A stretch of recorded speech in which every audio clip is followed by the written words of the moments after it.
Hi guys, welcome to today's session. I'm going to give everybody a minute to join, and I've just realized I haven't pinged the Discord, so bear with me for 2 seconds while I throw the link to today's session into the Discord. Wrong channel.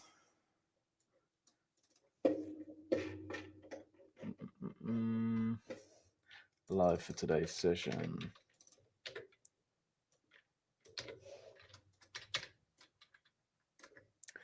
And the link is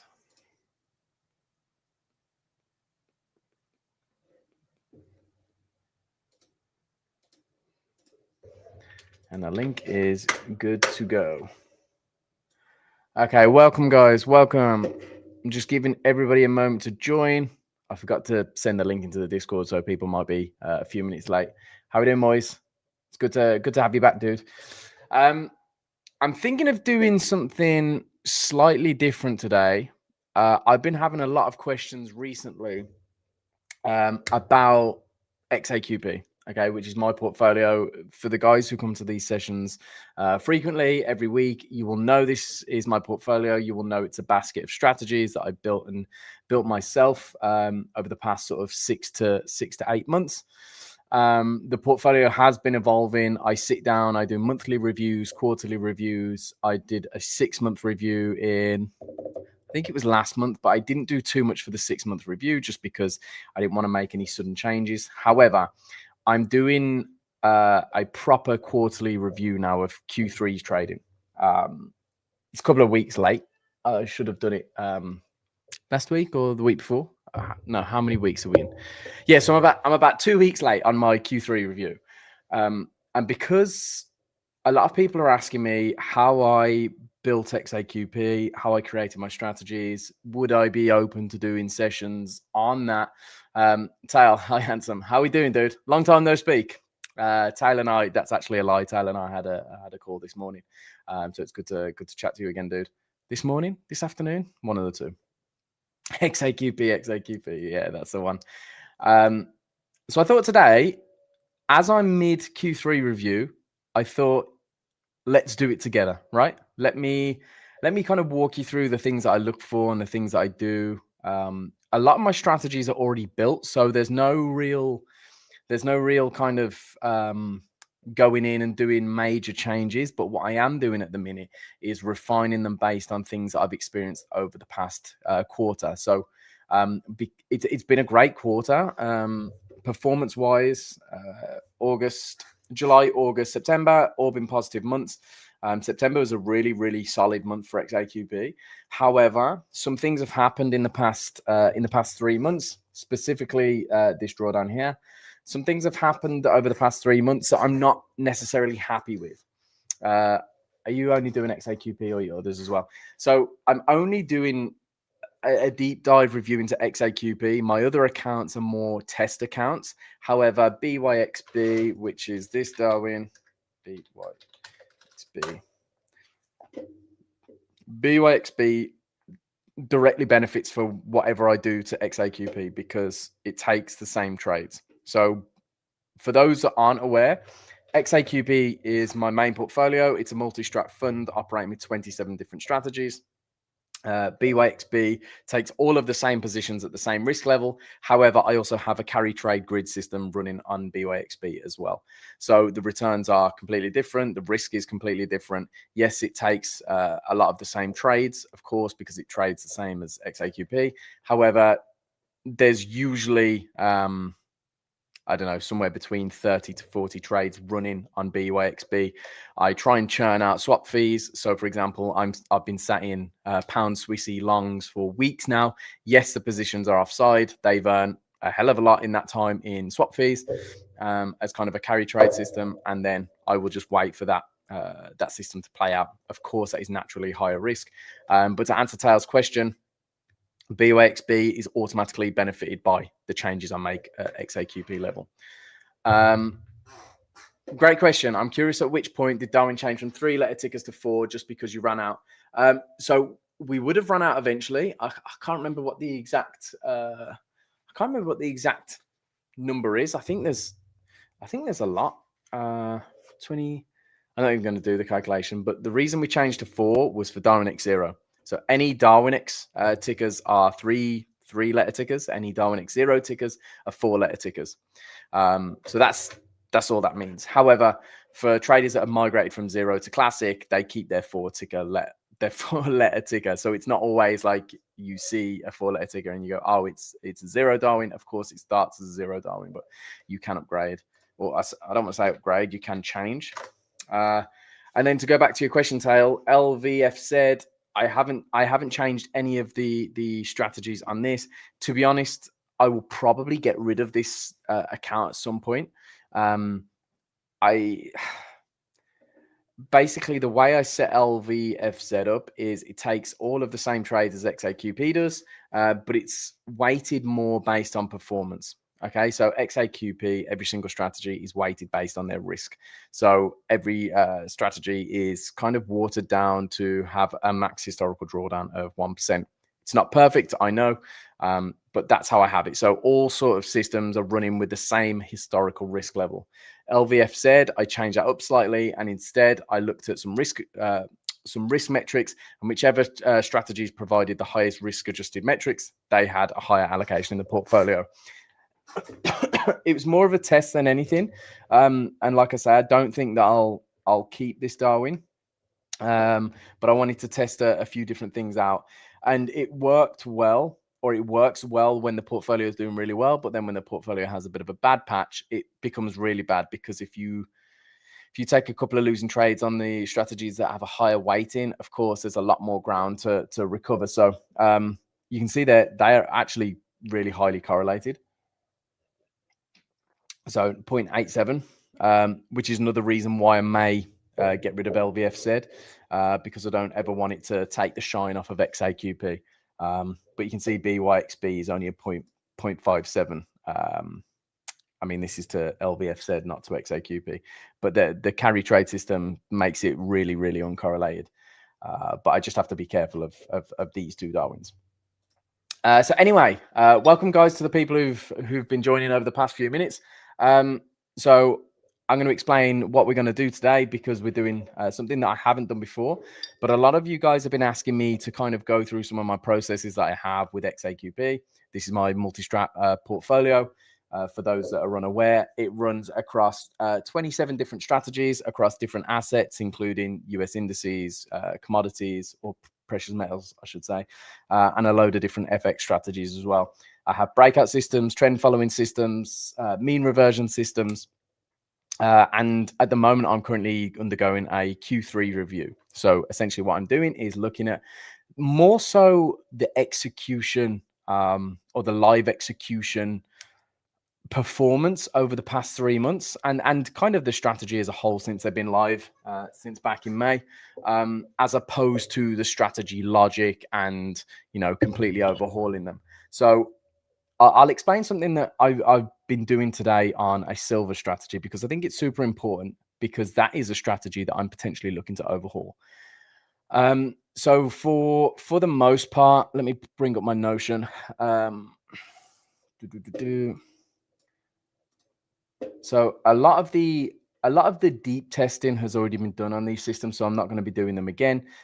This is a very base level overview of all the strategies that I have running, and you can see their drawdowns are all pretty much capped around 1% or so, and their returns over the past 8-year period are all between 3% to a couple of outliers at about 10%. Now, it's important these are back tested with a little bit of live data in there as well. So for the systems that I've rerun since they've gone live, of course, I can compare backtest to live data, and so far it has been fine. I haven't really had many issues with overfitting or anything like that, which is great. And the reason for that is my systems are all super simple, which I'll show you in a moment. There's no complex logic in what I do at a single strategy level, and I don't overfill the strategies with code or data or anything that it needs to look for before it executes. The issue has been in the past 3 months, which I'm really grateful for, even though it's a hard lesson to learn, and it's kind of out of my control anyway. So silver recently has been hitting new all-time highs, as gold has. The problem is with silver is liquidity providers recently have been increasing spread. Damn, your Notion is slick. I appreciate that. I've been using Notion for a long time. Liquidity providers have been providing pretty poor feeds for silver. I don't know the exact reason why, but essentially some LPs have turned off their feeds for silver at important moments when it's gone past all-time highs. Some LPs have blown out spreads. And I've actually been burned by that in the past couple of months. So these two systems, you can see these XAG USD systems are my silver strategies, and they're both turned off at the moment. The reason I've turned them off is because I got burnt on them and I needed to figure out why it was happening. Now, this is a breakout strategy that basically trades based off yesterday's candle. Okay. Sorry, not yesterday's candle. This takes a 100-day period and it trades off the high or the low of that 100-day period. Now, as you can see, it's not a high risk to reward rate. A high risk to reward. What can't I speak? A high risk to reward ratio. It trades 0.45R on the breakout, so it is looking for small moves. Has a fantastic win rate of 80%. All great. However, what happened recently was this massive drop off here. And there's also a big one down here. So I've rerun some tests, changed some stuff in the code to try and highlight these issues. Okay, so you can see the charts are pretty similar. I made a couple of adjustments just to try and get these issues to show up. And what I found was, so this is where the LPs blew out spread, which caused me to get entered into a trade and hit stop simultaneously, meaning that I took, it was like 2.5 times the actual loss it should have been. And then over here, it took me a little bit more time to figure out what was going on there. So I had to analyze the individual trades. I'll answer your question in a second, Tal. And what I realized was, okay, this is due to swap fees. Okay, so this strategy was in a short, held it for a couple of days because it hadn't hit target. And then, I ended up paying, it ended up taking a stop loss, but it doubled the stop on 2 or 3 trades because of all the swaps. Okay, because silver or metals at the minute, or for the past few years, have had a negative carry or a negative swap. And therefore, when I close a trade or when the strategy closed a trade, I also closed out with a huge loss from swap fees. So that got me thinking, okay, this system needs a bit of an overhaul, because whilst the original testing and the original conditions were fantastic and it actually performed really, really well for me, this has probably been one of the best performers since I set it to go live. I realized there's work to do to make it a little bit more robust. So something that I've been playing around with earlier on today, if I bring my MetaTrader terminal over, see, I've been doing some testing on XAG. So this is the same strategy. Now, if I bring the Notion back over, you can see how different the strategy curves look, or the equity curves look. Okay. And there's a few different changes that I've made. I need to move that back across. How we doing, Rob? Getting ahead with Dr. Ojo. Thank you for sharing these. It's like giving us an insight into your innovative world. I appreciate it, dude. That's why I'm here. I thought I'm kind of in the thick of this quarterly review now, and a lot of people have been asking to kind of have an insight into what I do for XAQP. So I thought perfect opportunity just to showcase to you guys some of the things that I look for. Tal said, I'm sorry that it's not a question related to your strategy, but the option on Darwinex to move your interactive brokers account to Darwinex, does that mean you stop trading on interactive brokers entirely? Yes. No. You can move your interactive broker account to execute through Darwinex. So you would still execute, or so you would still trade through interactive brokers, but you would get a Darwin created. I think it's what SQZ does.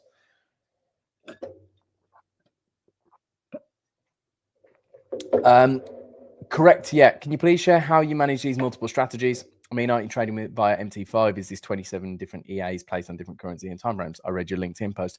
I really appreciate you reading the LinkedIn post. And yes, it is. I'll bring up the actual master terminal. So this is on a VPS. Pleasure, Tal. So this is on a VPS. So here's my master terminal. So here's all the 27 strategies. You can see the XAG ones are turned off right now. But we've got different time frames, different assets, and different strategies all on there right now. In a couple of trades, long NASDAQ, been long NASDAQ since either this morning or last night, I can't remember, and long on dollar yen also. But anyway, back to the strategy. Rob, how did you code the EA? Can you code? I will get onto that in a moment. I will show you exactly how I do it. I can code, but I'm a lazy coder. I use AI. I also use no code building block softwares, which I can show you in a moment. Now, I made a couple of changes to this. So it's taking the same trades, but what I found was, well, there was a couple of issues, right? How are we doing, BT Capital? Pleasure to have you here. So the first issue was I need to not get killed on swap fees. So I need to be thinking of ways to cut trades.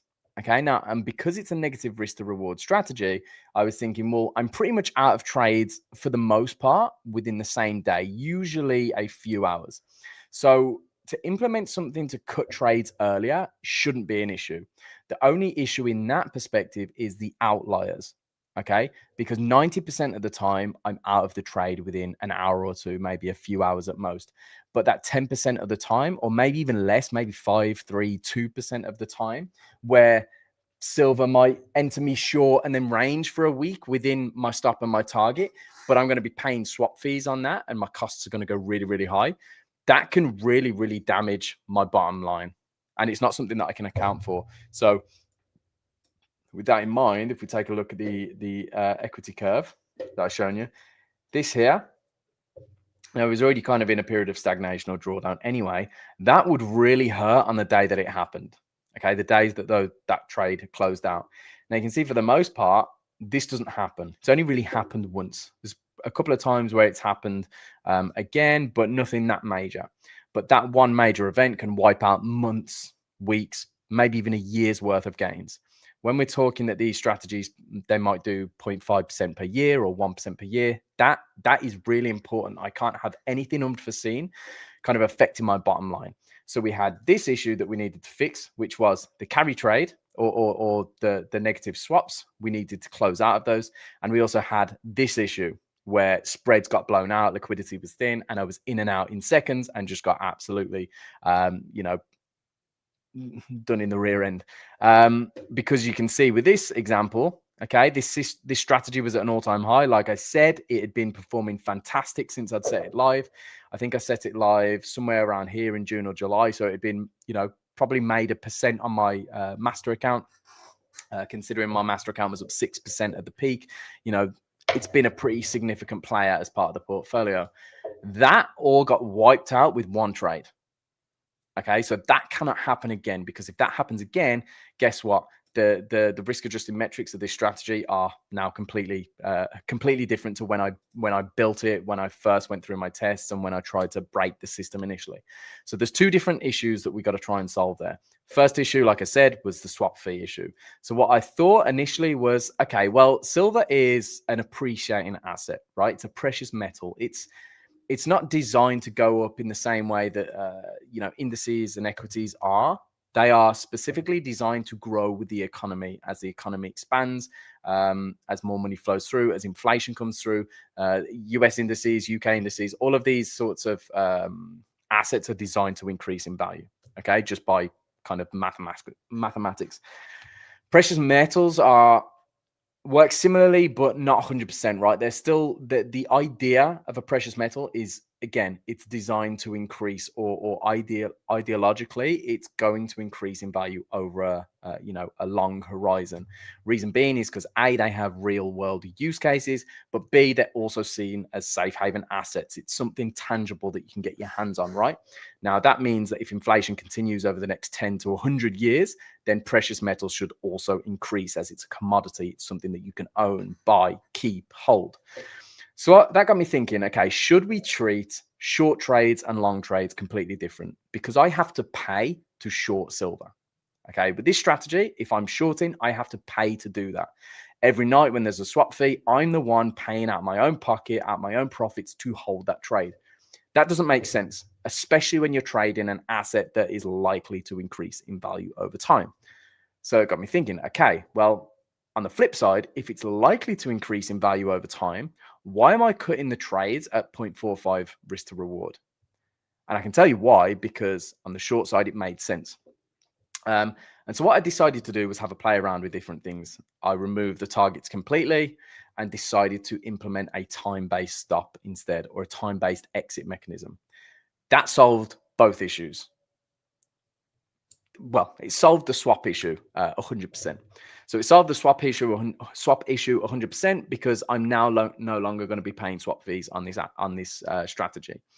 Initially, I did implement it for shorts only. So, close shorts out on the same day at a specific time. I think I set it to 8 p.m. UK time to close the trades, or 9 p.m. UK time to close the trades, and then leave long positions to continue trading.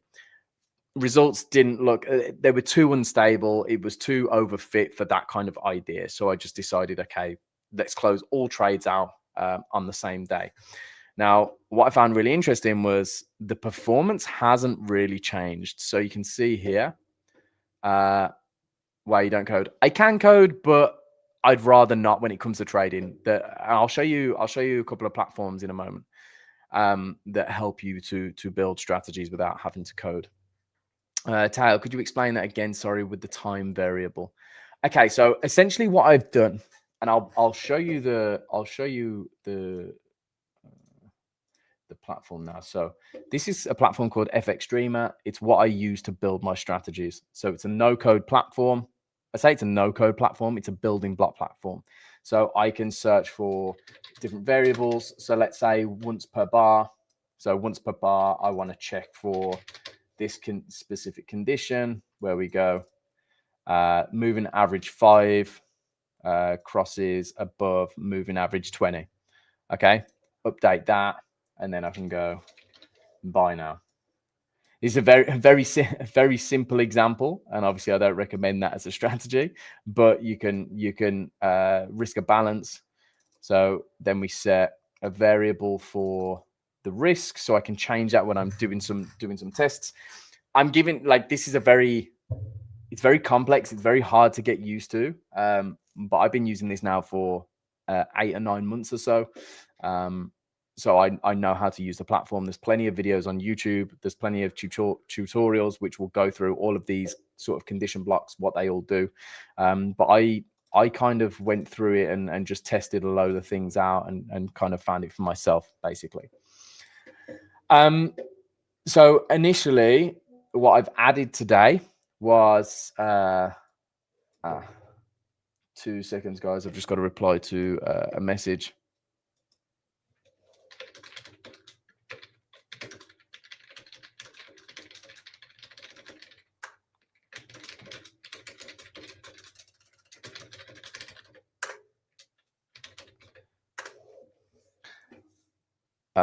So initially what I've added is once per day, and I've set that to be at a specific time that I can choose, which I think for that system, take a look. So that's 9 p.m. So that's 7 p.m. UK time. So it'll close the trades at 7 p.m. UK time with the closed positions, either buys or sells. So what this logic does is once per day, if there's any open positions, it's going to close them at 7 p.m. or 9 p.m. MetaTrader terminal time, which translates to 7 p.m. UK time. Another thing that I added in, and this was to combat, where are we? Notion. This was to combat the spread issue. So the D1 breakout. This was to combat this. So we've solved this now. Okay, that's gone. That's no longer an issue. We've solved the carry and the swaps. That's no longer an issue. Now I needed to solve this. Okay, so I simply built in a spread filter, which is here. So you can see a spread filter. So current spread must be lower than a fixed spread amount. So my variable is a fixed spread. My variable is in there. So if we load up MetaTrader again, you can see that brings it up here, spread in points. Now I put 25 point spread. Silver at the moment is 30. So maybe I need to increase that because I'm asking for kind of perfect conditions on silver. Now, what that means is it's not going to set a pending order if silver spread is too high, because that's what got me last time. Set the order, pinged it straight away, hit stop loss straight away. So it was kind of like a boom, boom, boom, all done within a millisecond. The open and close time of the trades or the deals was the exact same time. So this gets rid of that issue. Now, if we look at this equity curve, looks completely different, right? And yes, it does lose more. So before we had an 80% or a 79% win rate overall. You can see here 79.57% on long trades, 79% on short trades. So it was winning more often than not. Okay. Now we're looking at a overall of 47.8%. Okay. So it's pretty much 50-50. And I'll explain why I'm happy with that in a moment. But you can see I've solved both issues. There's no trade down here where we get blasted by carry, and there's no trade here where we get blasted by spread. Okay, fantastic. Now we have to look at the performance. Have I drastically changed the performance? Well, overall, the performance for the same 8-year period on the new setup with these filters in is 6%. Okay, over an 8-year period. So you're looking 0.7, 0.8% per year with a max drawdown of 1%. Okay, if we take a look at the previous, we had a 1% drawdown again, 0.98, so slightly lower with a 5.6% return. So what I've actually done by adding these filters in is not only safeguard myself from future issues to do with spread and swap fees, but I've also increased the performance of the strategy. Hypothetically, again, this is all back testing, right? And, you know, it now needs to go through a period of live testing it. Luckily, it's only 1 out of 27 strategies. So I'm happy to walk forward test and test it live. If it doesn't perform the way it should, the way that the back tests perform, then yes, I can remove it from the portfolio. However, because my systems are so simple, usually I don't run into too many issues like that. Some basic metrics, although I'm not a massive fan because this Sharpe ratio is like incredibly out of whack. So I don't really, I note it down, but I don't put too much weighting on it because 9.83 Sharpe is ridiculous and it's kind of silly. There must be a miscalculation in the way that MetaTrader calculates that. But the profit factor is basically the sum of your total wins or total gains, take away the sum of your total losses. So you can't really, like MetaTrader doesn't really give a false figure here. Anything above 1.5, I'm super happy with, and I don't really see a reason to change anything unless there's an issue with execution. So less strategy specific. I've just realized my face is in the way of some of these metrics. So when I'm pointing over here, I've just realized you might not be able to see. So I apologize for that. I'll be a bit more aware of that. Now, in fact, maybe if I can I change or oh no, that didn't look right. Okay, I'll just leave it as is for now.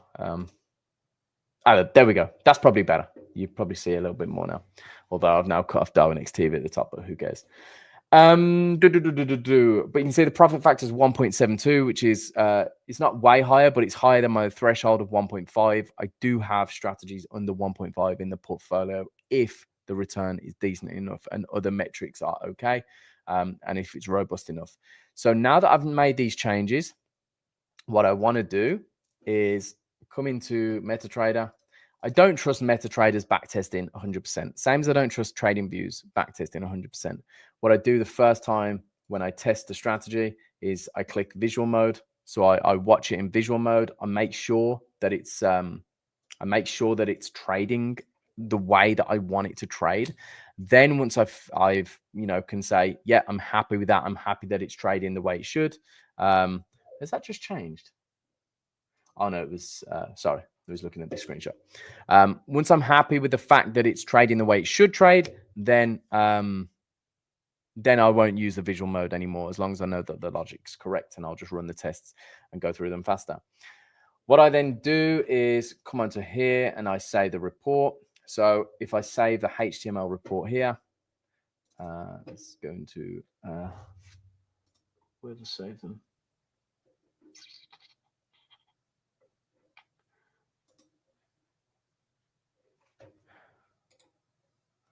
Where have I saved all these reports?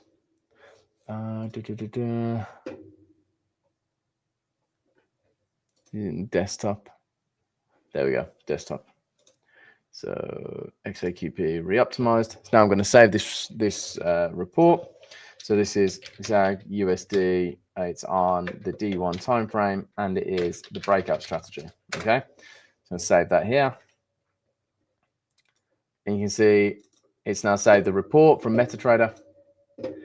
Okay, so we've got all the results. We've got the same equity curve, breaks it down a little bit more. So you can see a lot of the return is done within a specific hour of the day. The reason for that is because that's where we're shutting off the trades. That's where we close the position. So we expect that. That's not an outlier in the data, okay? Yes, you do have to purchase FX Streamer. I think per month it costs like £22. So it is only, it's not an expensive platform.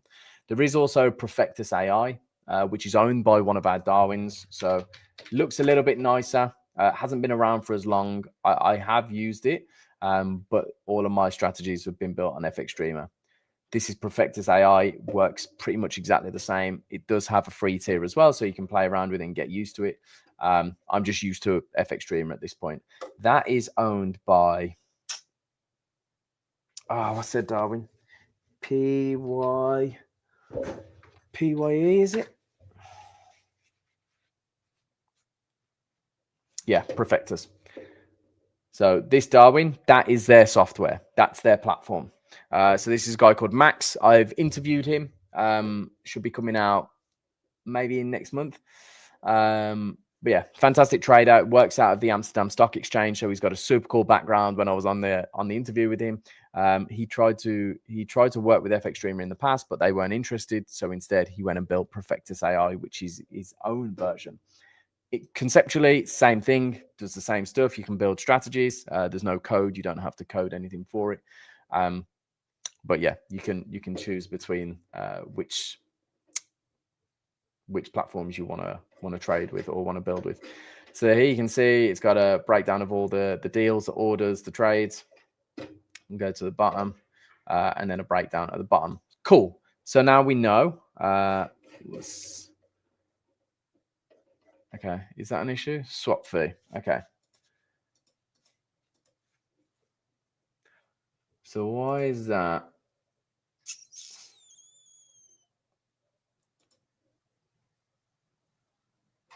I think I know why that might be. Once per day.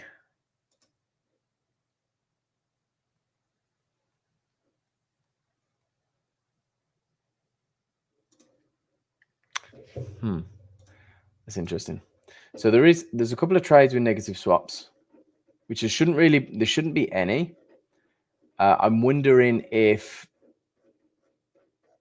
there's a couple of trades that have been held due to a bank holiday and the market's closing earlier than possible. What I'm going to have to do is take a look at these.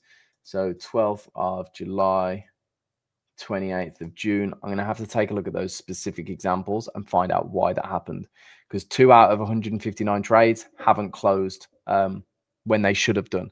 Okay, so what I need to do is check on those days why that happened. 12th of, yeah, super strange. But anyway, that's a me problem. I'm gonna have to figure that out and find out why. But okay, now that we've got this report, I'm gonna close this down. I'm gonna open up Quant Analyzer. This is a report of my portfolio over the past 8 years. So you can see the monthly breakdowns here.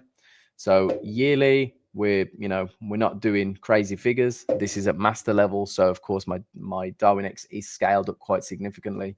This 5%, 11%, 21%, 8%, 21%, 14, 19, and 10% year to date. Okay, I haven't updated some of the reports in here, so this September figure is incorrect, and that year to date figure is incorrect because all of my previous reports were up to August. So I've only got 4 reports that are updated from September onwards. Hence why September's a negative month. Because if we look at my Darwin, September was a fantastic month. Okay, so that's just due to me not updating the reports yet. Looks like things are moving as well. Nice. Okay, so what I'm going to do now is go into Quant Analyzer, which I only have the free version of this as well. You can get a free license. You can't use all of the features within the platform, but you can use enough. So especially if you're just starting out in building systems and building a portfolio, this should be enough just to get you where you need to be, sort of thing. So I'm going to load the report, bring that over here. And the strategy report that we're looking at is silver D1 breakout. So I'm going to load this. It had an initial deposit of 100,000 because that's what we tested it with. I'm going to click continue. And then you see it comes up with a 6% return, which is correct based on the MetaTrader report. Okay, so you can see here Sharpe ratio 0.2. So that's why I completely ignore the Sharpe ratios of MetaTrader, but also Sharpe ratio 0.2. I don't think that's correct either. Could be, who knows? Profit factor 1.61. That's correct based on the MetaTrader backtest as well. Drawdown is slightly lower on here. So the way that quant analyzers analyze the trades gives us a smaller drawdown. Because I don't have trades where they don't have a stop loss, usually your equity and your balance-based drawdown are virtually similar. There may be a slight discrepancy of like 0.1%, 0.2% at a stretch, but there's never going to be a massive difference. If you run trades without stops, then yes, there's like the grid trades, for example, there's going to be a massive difference between your balance-based drawdown and your equity-based drawdown. But if every strategy has a stop on the target, you shouldn't have an issue with a discrepancy there. Okay, so you can see yearly average profit 1.77%. That's surely not right. Okay, yearly average. The CAGR is 0.74. So on average per year, we're generating 0.74% return to run this strategy with a maximum drawdown of 0.86, let's say 1%. Okay, so we know within a 1% buffer, we're going to be making 0.74% for the rest of time running this strategy. Of course, that's a very blanket way of looking at it, and I'm not silly enough to think that this strategy may not work in the future. And that's a bridge that we'll have to cross when we come to it. However, this is the assumption that I'm working on moving forward. 1% max drawdown for the system. If it breaches that, I'll then have to review it and then take a look at it and go, okay, well, what's happened here? Has the strategy stopped working? Has it just made a new drawdown? Do we need to increase the performance somehow? These are all questions that I'll have at the time, but this started as just a review. But we know 0.74% on average yearly return. Okay, fantastic. I'm happy with that. Now, taking a look at the year-to-date drawdowns. So it's had 2 losing years. So we lost 0.06% in 2018 and lost 0.25% in 2023. Tal says, I've never used strategy testers outside of MT5s. Yeah, I mean, MT5 does the job, right? But I like to take a look. I like to have kind of second eyes on it. So I go through all of my reports and everything with a fine tooth comb. But no matter how much you back test the strategy, nothing compares to running it live, because you're getting real-time execution, real-time mistakes where you have to analyze what happened and how you can improve it moving forward. Okay, what I want to do now is I want to run a Monte Carlo test on this. So I'll come over to the sidebar, click Monte Carlo analysis. Initially, I'm going to do it with 100 simulations. So if I run 100 simulations, bring up the Monte Carlo chart, you can see there's actually quite a bit of discrepancy here, probably due to there being, a fairly low amount of trades over that 8-year period. Now, they all point up and to the right, which is fantastic. You can run multiple simulations, so it's going to randomize the outcomes at each time, which is what a Monte Carlo test does. So essentially, if you're unsure of what a Monte Carlo test is, it will randomize the outcomes of your trade by X amount of periods that you decide. So 100 is giving us 100 different ways that the strategy could have performed over the past 8 years, effectively, or 8.5 years, I'm going to say. If I wanted to run it with more, we could do 500. I'm not going to do it at 1,000 because I've got quite a few things open and it might crash my PC. Just a kid scribbled. Yeah, it does look like a kid's just got a bunch of pens and ran across the page. Now, again, even with 1,000 simulations, you can see that there's only a few outliers down here where there's only a few strategies or a few outcomes. Sorry, this is 500, not 1,000. There's only a few instances out of those 500 where we stayed in stagnation and drawdown longer than the mean. Same with the upside. There's only a few instances where the strategy performed above the mean. I'm happy with that, okay? Because the majority of the volume, the majority of the performance was confined within this window here, or this band, if you will. So now what we'll do is we'll look at the results with confidence levels. And essentially what we want to do here is we want to make sure that even with a 95% confidence level, we know that our strategy isn't going to blow up with randomized outcomes.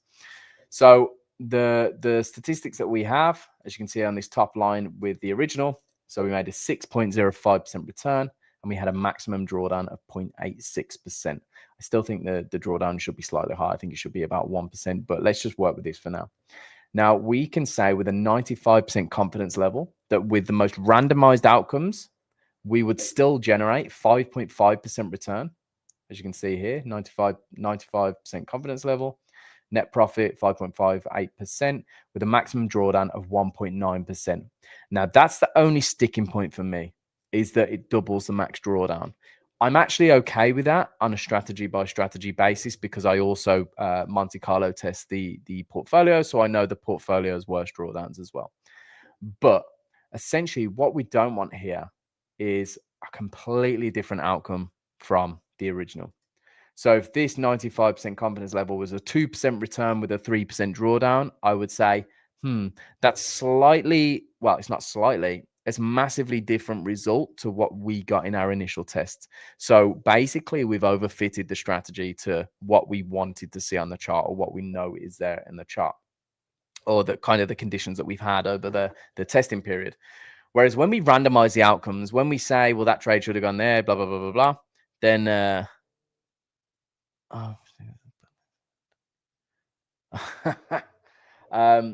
sorry, somebody's just messaged me.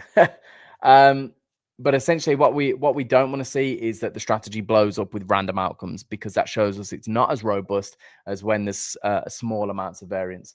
Like there's not too much variance here. It doubles the max drawdown, which I'm a little bit concerned about, but nothing that's too concerning, because the return only drops 0.5%. So I'm not overly concerned about that. It's just something that I might look into at a later date.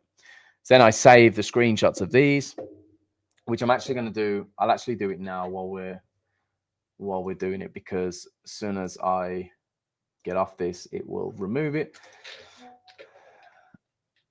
So let's remove the old Monte Carlo. Take a screenshot of this. I take evidence of everything that I do, because when you're running a portfolio of multiple strategies, especially when you get to, 15, 20, 25, or even 27, like I have, sometimes you forget certain elements of certain strategies, why things happen, how things happen. And so having this, where everything is in one place, where I can come on here and I can see all of the strategy details, and it's enough to jog your memory so that you can run the same tests again. So what I'm going to do, I am going to keep these here for now, just because I want to keep them as a point of reference, because I haven't changed the strategy on the actual portfolio yet. It's still turned off, which I'll probably do tomorrow, because I don't have much time this afternoon or this evening. Where are we? We need MetaTrader. So I'm going to take a screenshot of this. Okay, here you can see why it was saying 0.86% drawdown, because you can see the balance-based drawdown was 0.86%. However, we must have been in a trade that went offside slightly and then recovered, because the equity drawdown is, 0.15% more. So it must have gone into a bit of drawdown, and then it worked out of the positional drawdown for that trade, which is why the equity drawdown is slightly higher, which is okay. So Notion, let's bring that over here. I'm also going to go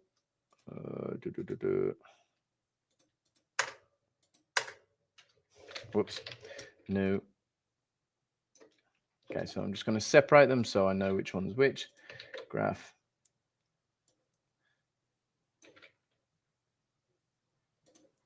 Oh, my love. Okay, new, And now I also want to save the settings, because if I come back and test the system again, I want to know exactly what I was working with. So I want to know which settings to put in and which settings to change if I need to change anything. Okay, so we have the settings that give this result, that give these details, that give this Monte Carlo. Fantastic. Like I say, I will remove these at some point, but I'm just keeping them for now. Now what I want to do is see how that's affected the portfolio. Okay, so if we jump back to portfolio a second, I'll bring up the latest XAQP, which is 112.84% return with a drawdown of 1.61%. Again, that's balance-based drawdown, so there will be slightly higher drawdown, I believe, probably up to 2%. This has dropped dramatically since I've added a spread filter into a few of my strategies. Whether it stays at this, I don't know. We're looking at a 9.9% average yearly return with a 1.61% drawdown. So this might look crazy low, but when you figure that the portfolio does an average 9.9% growth, it's actually it's not crazy low.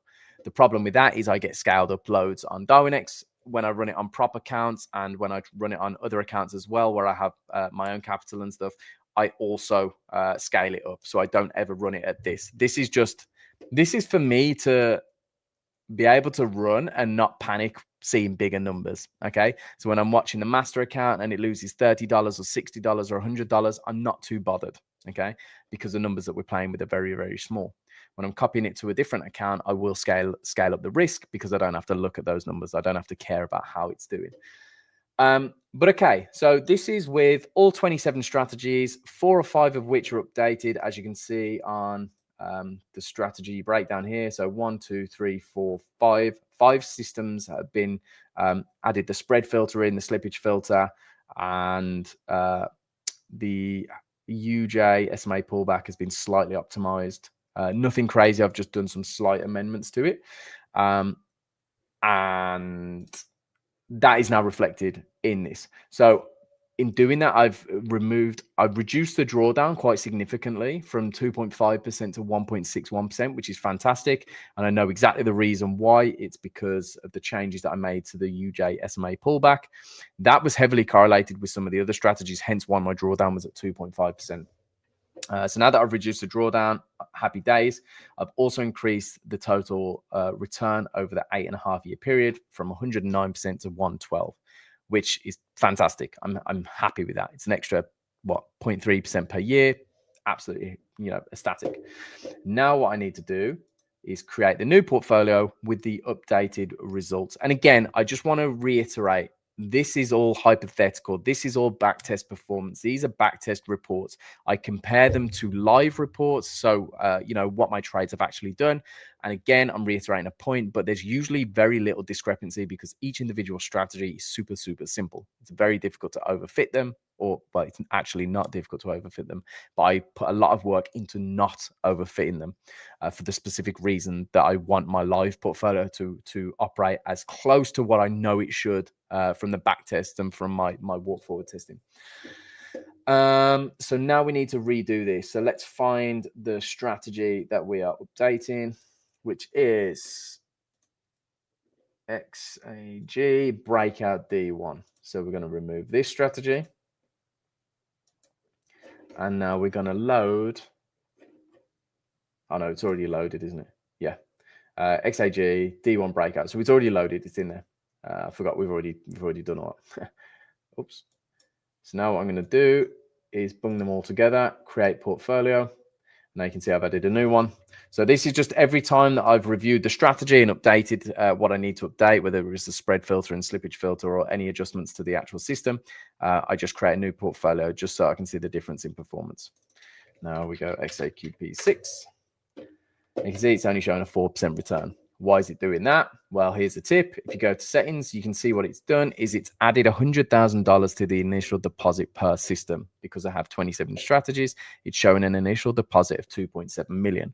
So the same returns are all happening, but it's thinking that it's happened on 2.7 million, which it hasn't. So I need to change that to 100,000, recompute stats, and then go to overview. So fantastic. Okay, it's given us an extra percentage return over the 8.5-year period, slightly increasing the CAGR. And it has also slightly increased the drawdown, but I'm happy with that. 1.67% drawdown, I am totally okay with. Anything below 3%, I'm super, super happy with. And now you can see the September returns starting to come in. Okay, like I said, I had a fantastic September. This silver strategy before it kind of blew up with a spread this month. I say blew up, it just had a couple of big losing trades. But it had a fantastic month in September, and it's brought a year-to-date return to almost 12.5%. So that has been a fantastic change that I've made on paper. Again, reiterating the point, this is all hypothetical. I haven't tested this live yet. The strategy has been tested live. It's been broken live. I've done everything that I can to break the system, and I've made a few different refinements and a few tweaks to build a robustness out of the system. But I think the silver strategy is a good example because I've actually changed quite a lot. Whereas a lot of the other ones, I didn't change too much. So for example,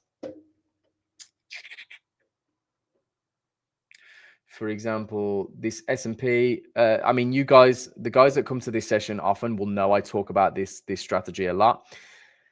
This is super simple to the point where I kind of feel stupid saying it, but it's a one-to-one risk to reward strategy. This is the equity curve. It's also done a fantastic job since I set it live back in, I think this was one of the first strategies I built in May or June.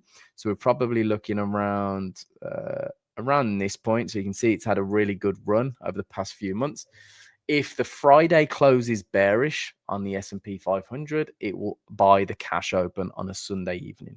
Simple as that. And it will trade it for a one-to-one risk to reward. It will have the stop at Friday's low. So Friday was a bearish candle. It will have the stop at Friday's low. In fact, let me bring up trading view so I can show you.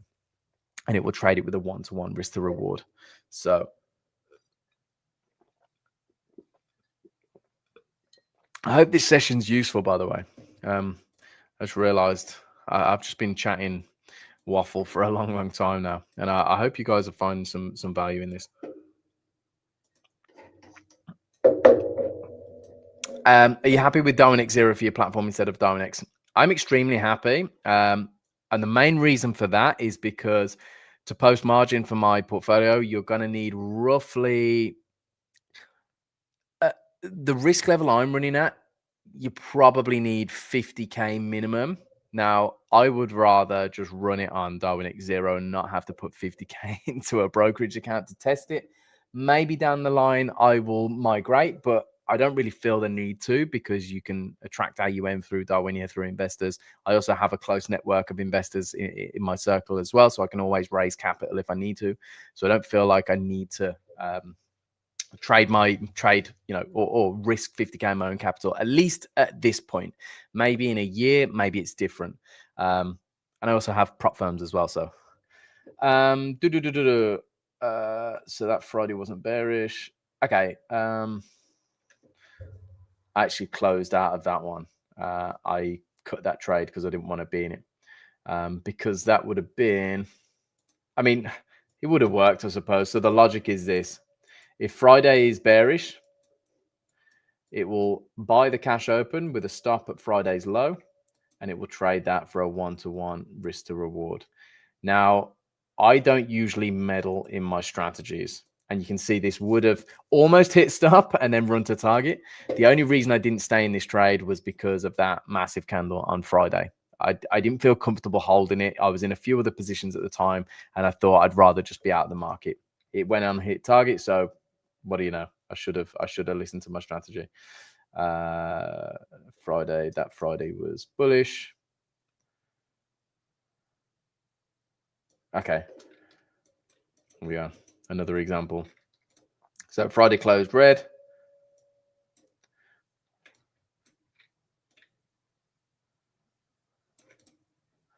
I mean, that actually hit target somehow. Again, I'm just using I don't even know what feed this is, but that hit target because I was in that trade. Friday again, same thing here. So bought the cash open, which is there. Stop at Friday's low, and then one-to-one risk to reward like that. So that's an example of a super simple strategy that I have. And funnily enough, that system came with it came from a conversation that I had with a friend of mine. Okay, so a friend of mine I was talking to about strategies, and we were talking about building a portfolio, and he said something so throwaway to me. He just said, have you ever noticed that when a Friday close is bearish on the S&P 500, then usually it rallies on a Monday? And I was like, is that true though? Like, are you just saying that, or is that actually the case? And so I thought, well, let's test it. So we was on a call. I put this system together. It took me 10 minutes to build the system. We ran a test, and I was like, actually, there might be some truth in what you're saying here. You know, 6 months later, it's a staple part of my portfolio. It's been pretty much on a tear since this point, which is September 2022. It's not had, I think, 2 losing trades at most. Yeah, whereas historically we've had like 4 or 5 losing trades there and there and there. But since September 2022, the strategy's just been on an absolute tear, which is fantastic. The only thing I've changed to this, the only thing that I added in was the spread filter. So what I didn't want to happen, mainly for safeguarding myself. Okay, it looks like the Nasdaq's dumping now, unfortunately. All I wanted to do was safeguard myself from that one time where spread blows out. I didn't want it to execute. So again, with the silver strategy, it wasn't like I was trying to reduce the amount of trades or change the like completely change the logic behind the system, but I was looking for those unicorn trades, those one trades that happen every year, every 5 years, every 10 years, that wipe out 2, 3, 5 years or 2, 3, 6 months of performance. Those are the trades I'm trying to tackle. And so with that logic in mind, I'm trying to be proactive with the other strategies. The S&P system, the S&P strategy, has never shown me any worrying signs of anything going wrong. However, I don't want to find out the hard way. I don't want to be caught up in a move and go, damn, I wish I'd have had a spread filter on that. So all I've incorporated with that is a filter that when it's going to execute on the Sunday night on the cash open, it'll check the spread. If the spread is lower than what I've set it in the strategy, then it won't then it will execute. If the spread is higher, it won't go near the trade. I don't care whether I get stopped out. I don't care whether I hit target. I'm agnostic. It doesn't bother me. But what I don't want to do is, based on my own laziness, to not go in and proactively make these changes and these adjustments. I don't want to then get burnt on the back end and say, well, I should have learned from the trades that I had in silver, but I didn't. And I didn't make I didn't make an adjustment, but I did learn from what happened on silver. And therefore, proactively, I'm making the necessary adjustments.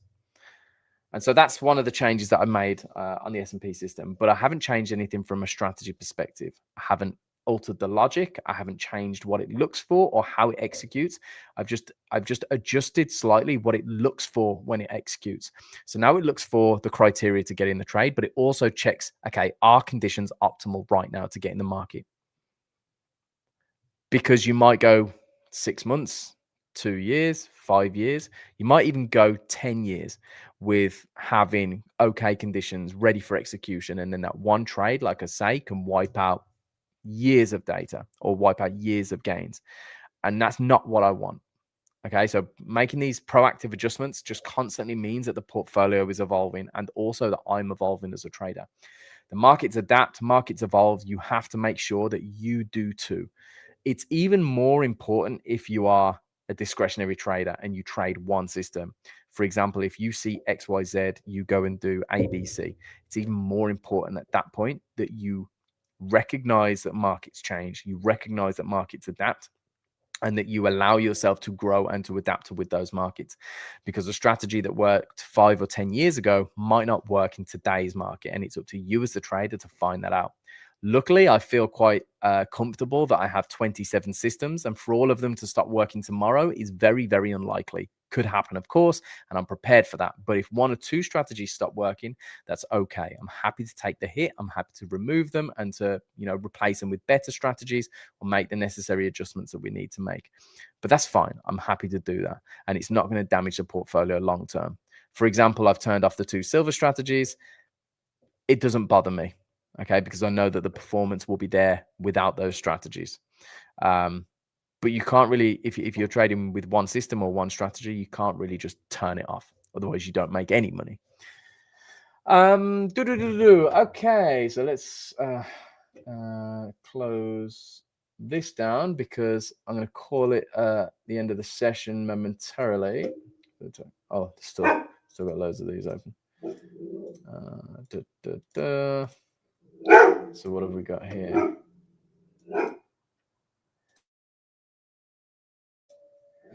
So currently in NASDAQ longs, like I said, and my dollar yen trades have literally this second just closed because they also close at 6 p.m. So fantastic, happy days. Okay, guys. I'm that circle. Yeah, she's at the bottom of the stairs, looking out, guarding the street as she usually does. Okay. I hope that session was useful for you. It was a little bit different to anything that we've done before. I am more than happy to do, more of these interactive sessions in future, because I enjoy doing it. B, I like giving you guys value if you haven't, explored these platforms or done any of this sort of stuff before, because I know it can be daunting to do so. But I also think it makes a nice change from just looking at Darwin's and strategy development stuff, because this is kind of the other side of that. This is the building the strategies and keeping them, maintaining them, optimizing them. So yeah, and currently we've gone up 60 spots today. So we've cracked the top 100 again, tail. We're back at 87th. At 9,091 traders, which is fantastic. I was at like 100 and what was I when we was on a call earlier? 130, 120, 130. So jumped up the leaderboard today, which is fantastic. But it's about more than that. I want to be open to gold. I want to be open to investors. January it will be open to the Darwinex exchange, which I'm super, super excited about. That is my goal. I'm not even bothered about anything in the meantime. I'm so focused on the end goal of getting, having the gold badge. And even for you guys watching this now, like I'm just some random dude who's been trading for years and years and years, talking to you all. At least when I have DarwinIA Gold, I mean, 87 out of 9,091 is still pretty feels good to say.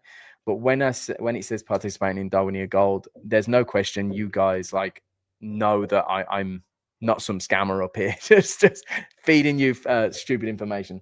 Anyway, I'm rambling because it's getting late and I'm tired. And now I know I've got to go and deal with the little ones. So guys, it's been an absolute pleasure as always.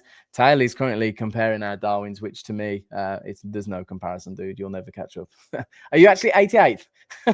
Don't lie. You're actually a position behind. Let's have a look. XAQP, where are we? Oh, you are as well? Are you jammy bugger? You followed me up the leaderboard. Both Taylor and I was like in the 120s, 130s today, and we both jumped up together. And currently in the lead by 1 place on the leaderboard. Yeah, this is golden. When's the next update? In an hour. Let's see what happens in an hour, because I've just closed 2 profitable trades as well. So maybe I'll jump up slightly more. Whilst it's on my mind as well, if you guys have seen it, you might have seen the rating goes over 100. This is just basically because we've added the DarwinIA bonus, and this trader has a 3-point bonus based on the length of their track record. Hence why it's pushed them above 100. I did report it back to the team, but it's nothing to be concerned about. So I don't think we'll be making a change to that. Anyway, guys, this is the longest sign off ever. So it's been a pleasure talking to you all. I hope you will all enjoy this session, and feel free to watch it back if you want to go over some of the things that we discussed in today's session. Peace and love, gang. I hope you have a fantastic rest of your morning, afternoon, or evening, depending on where you are in the world. And I will see you tomorrow for our next session at 4 p.m. UK time. Peace out, guys. Have a good one.